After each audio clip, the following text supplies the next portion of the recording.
এই ভিডিও ক্লিপগুলো ছিল আমি যেদিন জাপান আসব তার আগের দিন দুপুরবেলা আমার সেজো মামা আর আম্মু মিলে সবকিছু আমার গুছগাছ করে দিচ্ছিল। কোনো জিনিস যেন ভুলে রেখে যেতে না হয় সেজন্য আম্মু সবকিছু আম্মুর হাতের কাছে রেখেছিল। কাজ করার মাঝখানে দেখি আমার চাচাতো ভাই আর চাচাতো বোন এই খাবারগুলো নিয়ে উপরে আসে আমার জন্য। কাকি এই খাবারগুলো রান্না করে পাঠিয়ে দেয় দুপুরে খাওয়ার জন্য। কাকি জানে যে আমি এই খাবারগুলো অনেক পছন্দ করি। ধন্যবাদ কাকি আমাকে এত মজার খাবারগুলো রান্না করে খাওয়ানোর জন্য। এদিকে আমার মামা আর আম্মু কিভাবে যে কি পোটলা পাটলি করে বেঁধে দিল আমি দেখে তো পুরোই অবাক হয়ে গেলাম। এই দিক থেকে না ওই দিক, এই দিক থেকে না ওই দিক, এইভাবে তারা ভাই বোন মিলে গুছগাছ করে দিচ্ছে আমার বড় লাকিসটি গুছগাছ হয়ে গেলে এখন ওজন দেওয়ার পালা। এখন যে কাজটা আমার সেজো মামা করছে, ফার্স্ট টাইম এই কাজটা সেম আমার ছোট মামা আমাকে করে দিয়েছিল একইভাবে। আর এটা হচ্ছে যেদিন আমি জাপান আসব সেদিন আমার ফ্লাইট ছিল বাংলাদেশ টাইম রাত 2:10-এ। আর আমরা বাসা থেকে বের হয়েছিলাম রাত 8:30 থেকে 9টার মধ্যে।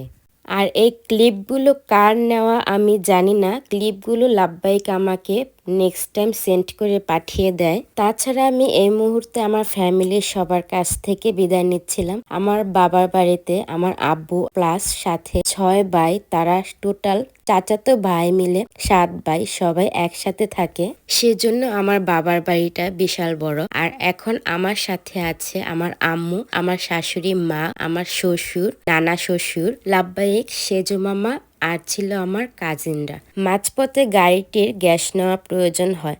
আর এই তো এসে পড়েছি আমাদের কাঙ্ক্ষিত সেই জায়গাটা। এই সে একটা জায়গা যেখানে মানুষ আসে খুব হাসি মুখে আর যায় খুব বেদনা ও দুঃখ ভরা ক্লান্তি মুখে। এবার আর ফার্স্ট টাইমের মতো কোনো ভুল কাজ করিনি। ফার্স্ট টাইমে আমি বোর্ডিং এর জন্য সাথে সাথে ভিতরে ঢুকে যাই, সবকিছু বোর্ডিং পাস করে দেন বের হব এরকম চিন্তা নিয়ে আমি নিজেকে প্রস্তুত করি। এই সময়টায় সবাই আমার মুখের দিকে তাকায় থাকে, কিন্তু তাদের মুখের দিকে তাকানোর সাহস আমার ছিল না। ভিতরে সব কাজ শেষ করে আমি সবকিছু ডকুমেন্ট হাতে পাই। হাতে পাওয়ার পরে আমি বের হই সবার সাথে লাস্টবার দেখা করার জন্য। मेरे जाने से टूटा है तो जुड़ा है क्यों, मेरी तरफ तू मुड़ा है क्यों, हक नहीं तू ये कहे कि यार अब हम ना रहे, एक तेरी यारी का ही सातों जन्म हकदार हूँ मैं, तेरा यार हूँ। আসলে এই মুহূর্তটা ব্যাখ্যা দেওয়ার মতন ক্ষমতা আমার এই মুহূর্তে নেই। আর বিদায় মুহূর্তটা না আসলে কঠিন একটা সময়। আর যেহেতু এই সময়টায় আমি এখন একা, সেজন্য এটা আমার আরো বেশি কষ্টের একটা মুহূর্ত। ফার্স্ট টাইম আমার শাশুড়ি মা আমার সাথে এসেছিল, কিন্তু আম্মু আসেনি। এবার আমি আম্মুকে জোর করে আমার সাথে নিয়ে আসি। সবাইকে বিদায় দিয়ে এখানে আমি একা চুপ করে বসে আছি আর চিন্তা করছি সবাই বাহিরে জানে কি করছে। আর এই মুহূর্তে আমার মতনই আর এক আপুকে দেখতে পাই যে আপুটিও চুড়ি পরে আছে। আসলে এই চুড়ি পরার কারণ হচ্ছে ওজন কমানো। 2 হাতে যে চুড়িগুলো পরেছিলাম সেই চুড়িগুলোর ওজন ছিল 500 গ্রাম, মানে আধা কেজি। এই আধা কেজির চুড়িগুলো আমি হাতে পরেছিলাম, এতে আমার লাকিসের ওজনটা কিছুটা সেফ হয়েছে। সেই আধা কেজির চুড়ির বদলে আমি লাকিসে অন্য কিছু নিয়েছি। শুধু আধা কেজির চুড়ি না, আমি প্রায় 12 মোট চুড়ি নিয়েছিলাম। আমি এখানে 4 থেকে 5 মোট শুধু চুড়ি হাতে পরেছি। যাই হোক, আনুষঙ্গিক কাজ শেষ করে আমি আমার না ফেরা রাস্তার দিকে আমি পা দিলাম। আমি জানি না বাংলাদেশে আবার কবে আসা হবে। আমি যাদেরকে বাহিরে রেখে এসেছি তারা আমার জন্য অনেক কান্না করতেছে। আর মাদের তো বড় সন্তানের জন্য অন্যরকম একটা টান। আমিও আমার মায়ের বড় সন্তান।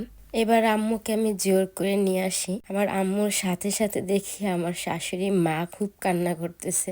এবার একটা অন্যরকম একটা বিষয়, এটা হচ্ছে আমি যখন আমার শ্বশুরকে বলি ঠিক আছে বাবা ভালো থাকো, তখন দেখি আমার শ্বশুরের চোখ ছল ছল করতেছে পানিতে। আসলে সরি, আমি একটু ইমোশনাল হয়ে গেছি।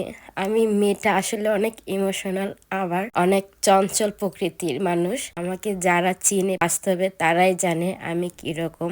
আর হচ্ছে আমার আব্বু দেশের বাহিরে থাকে, আমার আব্বু সৌদিতে থাকে। আপনারা সবাই আমার ফ্যামিলিটার জন্য দোয়া করবেন। আমার ফ্যামিলিটা যেন সবসময় ভালো থাকে, আল্লাহ যেন সবাইকে ভালো রাখে, হেফাজতে রাখে, সবাইকে সুস্থ রাখে। আমার সাথে আমার কাজিনরাও আসে, কাজিনরাও অনেক পাগল।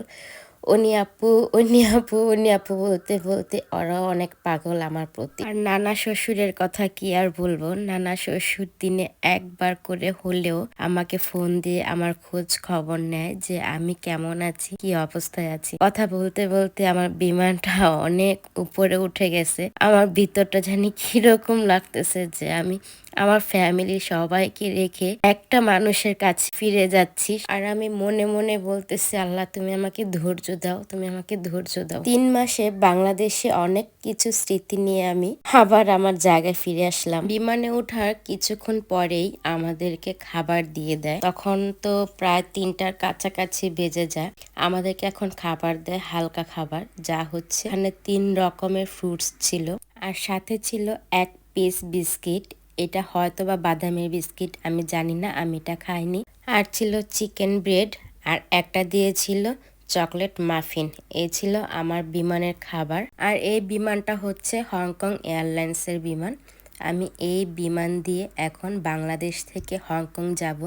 হংকংয়ে আমার 50 মিনিট ট্রানজিট আছে। ট্রানজিট শেষ করে হংকং এয়ারলাইন্সে আবার জাপান এয়ারপোর্টে যাব টোকিওতে।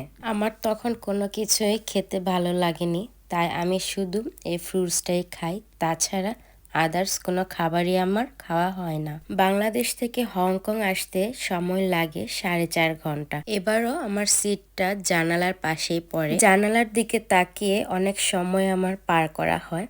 দেখতে দেখতে আমরা এখন এসে পড়েছি হংকং এয়ারপোর্টে। আর হংকং এয়ারপোর্টটা কিন্তু অনেক সুন্দর। এয়ারপোর্টটা ঠিক সমুদ্রের সাথেই। হংকং এয়ারপোর্টে নেমে যাবতীয় কাজ শেষ করে এখন আসি নতুন এক অভিজ্ঞতার মধ্যে। আমি জাপানে কখনো মেট্রো রেলে ওঠা হয়নি, এখনই আমার ফার্স্ট মেট্রো রেলে ওঠা। আমি তো প্রথম ভয়ই পাই, সবাইকে জিজ্ঞেস করে করে মেট্রো রেলে উঠি। মেট্রো রেলে ওঠার কারণ হচ্ছে আমার গেটের যে নাম্বারটা আমার ছিল 15, সেই 15 নাম্বারটা আমার হংকং এয়ারপোর্টের এই স্টেশন থেকে সামনের আরেক স্টেশনে। সেজন্য যারা 14 থেকে 18-এর মধ্যে আছে তাদের সবাইকে মেট্রো রেলের মাধ্যমে এক স্টেশন থেকে আরেক স্টেশনে পৌঁছে দেওয়া হয়। আর মেট্রো রেলটি চোখের পলকেই এক স্টেশন থেকে আরেক স্টেশনে এসে পড়ে। আপনারা হয়তো খেয়াল করলে দেখতে পারবেন গ্লাসের মধ্যে লেখা ছিল 14 থেকে 18। আমার গেট নাম্বার 15, তাই আমাকেও মেট্রো রেলে উঠে এক স্টেশন থেকে আরেক স্টেশনে আসতে হয়। যাই হোক, আলহামদুলিল্লাহ, এটা ছিল আমার নতুন একটা অভিজ্ঞতা, তাও আবার আমি হংকং মেট্রো রেলে উঠে পড়েছি। এখন ফ্লাইট নাম্বার খুঁজে খুঁজে চলে যেতে হবে আরেকটা বিমানের দিকে। আমি খুঁজে বের করে আরেকটা বিমানের দিকে এসে পড়েছি। আমার ট্রানজিট ছিল 50 মিনিট। এটাও সেম হংকং এয়ারলাইন্স, যে এয়ারলাইন্স থেকে আমি বাংলাদেশ থেকে হংকং এসেছি, সেই এয়ারলাইন্সে হংকং থেকে আমি এখন জাপান টোকিও সিটির নারিতা এয়ারপোর্ট যাব। বিমানে উঠেই সিট খুঁজতে গিয়ে দেখি অবাক একটা কাণ্ড, যা আমার পছন্দ হয় নাই। সিট খুঁজতে খুঁজতে গিয়ে দেখি আমার সিটটা পড়েছে এবার 4 জনের মাঝখানে। চিন্তা করা যায় ব্যাপারটা। যাই হোক, কি আর করার, সিট যখন পড়েছে 4 জনের মাঝখানে, বসতে তো হবেই। উপরে সবকিছু রেখে তারপর বসে পড়লাম আমার সিটে। বিমানটা কিছুক্ষণ ফ্লাই করার পরে আমাদের সবাইকে খাবার দিয়ে দিল। খাবার দেওয়ার সময় আমি তাদেরকে জিজ্ঞেস করেছিলাম এই খাবারগুলা হালাল নাকি। তারা রিপ্লাই দিল, হ্যাঁ, খাবারগুলা হালাল। আমাদের সবাইকে খাবার দিয়েছিল পানি ডিম পোচ, সাথে ছিল 2 piece pancake, 2 piece chicken sausage আর বয়েল টমেটো, আর সাথে ছিল ব্রেড এবং জেলো। আর এটার মধ্যে দিয়েছিল ফ্রুটস। ব্রেডের সাথে দিয়েছিল স্ট্রবেরি জেলো আর আনসল্টেড বাটার। আর এখানে দিয়েছিল স্ট্রবেরি ইয়োগার্ট। আমি স্ট্রবেরি ইয়োগার্ট খাই না, আর এগুলো আমার কিছুই খাওয়া হয়নি। এই যে যা দেখতেছেন তাই রয়ে গেছে। আসলে আমার 2 বিমানে কোনো খাবারই ভালো করে খাওয়া হয়নি। আমি বারবার ম্যাপে চেক করতেছিলাম যে হংকং থেকে টোকিওতে ফ্লাইং টাইম কতক্ষণ। এখন চেক করে দেখি খুব বেশি সময় নাই হাতে। হংকং থেকে টোকিও ফ্লাইং টাইম ছিল 35 মিনিট। বিমানটি জাপান এরিয়াতে ঢোকার সাথে সাথে আমার সেটে যে জাপানের সিম ছিল সেই সিমটা অ্যাক্টিভ হয়ে গেছে এবং নেটটাও অ্যাক্টিভ হয়ে গেছে। আমি সাথে সাথে সুমুকে নক করি, আমার আম্মুকে নক করি এবং আমার শাশুড়ি মাকে নক করি। এই তো শেষ হয়ে গেল আমার বাংলাদেশ থেকে জাপান জার্নিটা। আমি এবার বাংলাদেশ থেকে জাপানে মোট 58 কেজির মতন মাল আনতে পারি। আর 2 কেজি বেশি ছিল, 2 কেজিটা আর আনা সম্ভব হয়নি। 2 কেজিতে ছিল আমার জামদানি শাড়িগুলা। আমার 4টা জামদানি শাড়ি আমি রেখে আসছি বাংলাদেশে। অবশেষে সব কাজ শেষ করে এখন আমি জাপান নারিতা এয়ারপোর্ট থেকে বের হয়ে যাব। বের হবার আগেই সমুর সাথে আমার কথা হয়েছে। সমু বাহিরে আমার জন্য ওয়েট করছে। আমি এখন বের হলে সাথে সাথে সমুর সাথে আমার দেখা হয়ে যাবে। মেন গেট থেকে বের হতেই দেখি সমু স্যার আমার জন্য ওয়েট করছে। প্রায় 3 মাস পরে আমাদের দেখা। আলহামদুলিল্লাহ। এই মানুষটার কাছে আসার জন্য বাংলাদেশে কতগুলো ফ্যামিলিকে রেখে আমি চলে আসলাম। তারপর আর কি পার্কিং থেকে গাড়ি নিয়ে বাসায় যাওয়ার উদ্দেশ্যে। আমার এখন সময় জাপান টাইম 3:30 আর বাসায় যেতে সময় লাগবে প্রায় 5 ঘন্টার মতো। আমি তো আজকে এন্ট্রি দিতে ভুলে গেছি। আসসালামু আলাইকুম। সমনিস ফ্যামিলি পেজে ব্লগ 33-তে আপনাদের সবাইকে স্বাগতম। কেমন আছেন আপনারা সবাই?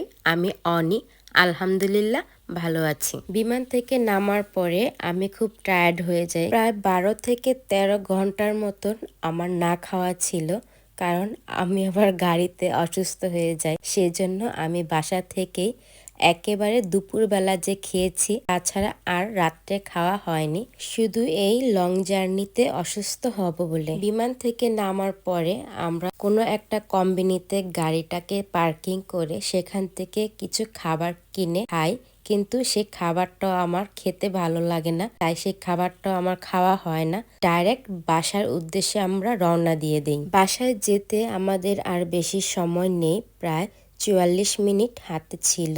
এই 44 মিনিটের মধ্যে আমরা বাসায় চলে যেতে পারবো। আজকের ব্লগটা অনেক লং হয়ে গেছে, জানি না আপনাদের কাছে কেমন লাগবে। বিদায়ের শেষটুক মুহূর্তটা আপনাদের সাথে শেয়ার করলাম। আপনাদের যদি ভালো লেগে থাকে তাহলে আমাকে কমেন্টে জানাবেন।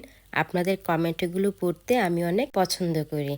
আচ্ছা, তাহলে আজকে আমি আপনাদের কাছ থেকে বিদায় নিচ্ছি। দেখা হবে নতুন কোনো আর একটা ব্লগে। সেই পর্যন্ত আল্লাহ হাফিজ।